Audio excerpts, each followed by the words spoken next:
You back to Geneva, to the UN's Human Rights Council, where the Iranian Foreign Minister Abbas Araghchi is speaking. This is an unjust war imposed on my people since early hours of Friday, 13 June, when Israel perpetrated a mix of unlawful and criminal operations against off-duty military personnel, university professors, and ordinary people.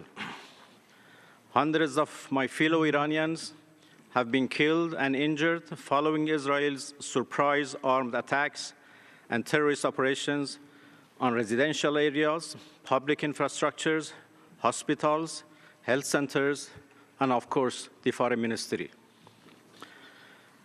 Our peaceful nuclear facilities have also been targeted, despite their being under full monitoring of IAEA, and despite the fact that attacking such facilities are absolutely banned under international law.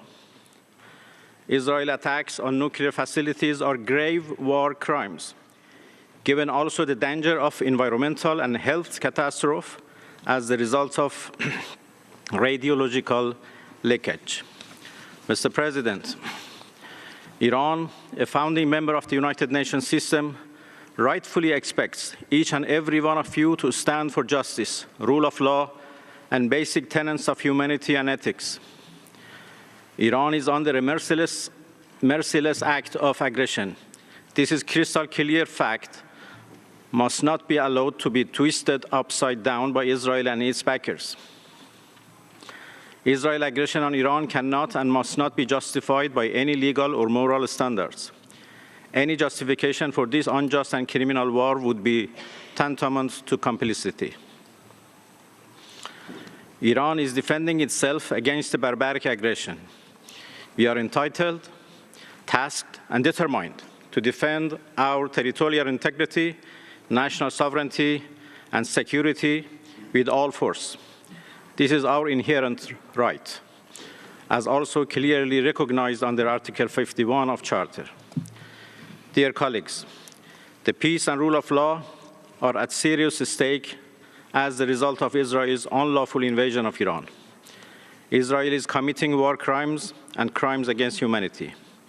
International humanitarian law, already badly undermined as a consequence of Israel's relentless atrocities in occupied Palestine and elsewhere, is now under another extremely serious danger as Israel is committing grave violations of 1949 Geneva Conventions.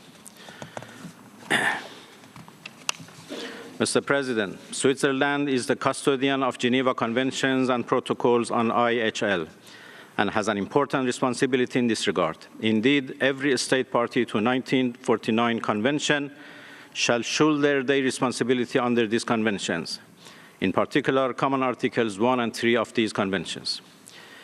Dear colleagues, we were attacked in the midst of an ongoing diplomatic process.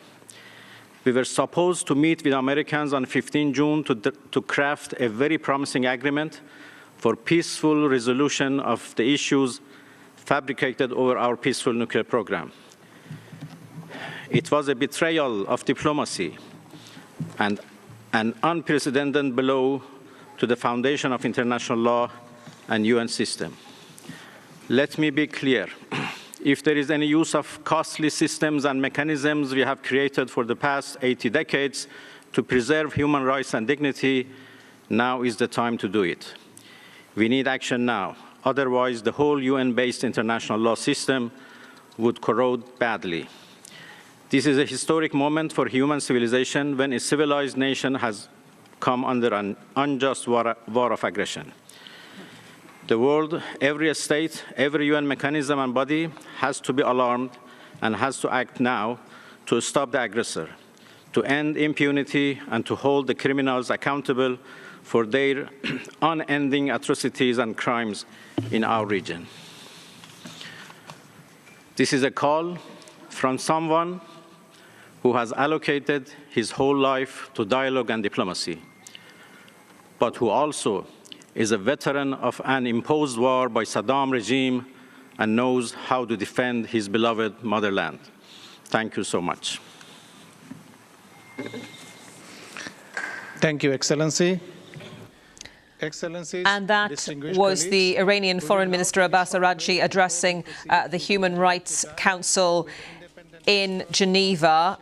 He said that Iran had been attacked in the middle of an ongoing diplomatic process and called it an unjust war. Earlier we heard from the ambassador for the permanent mission of Israel to the UN office in Geneva, saying that Iran was destabilising the world and was an imminent and existential threat to Israel. So those comments ahead of the talks involving the foreign ministers of the UK, Germany, France, and the Iranian foreign minister who you saw there taking place in Geneva shortly.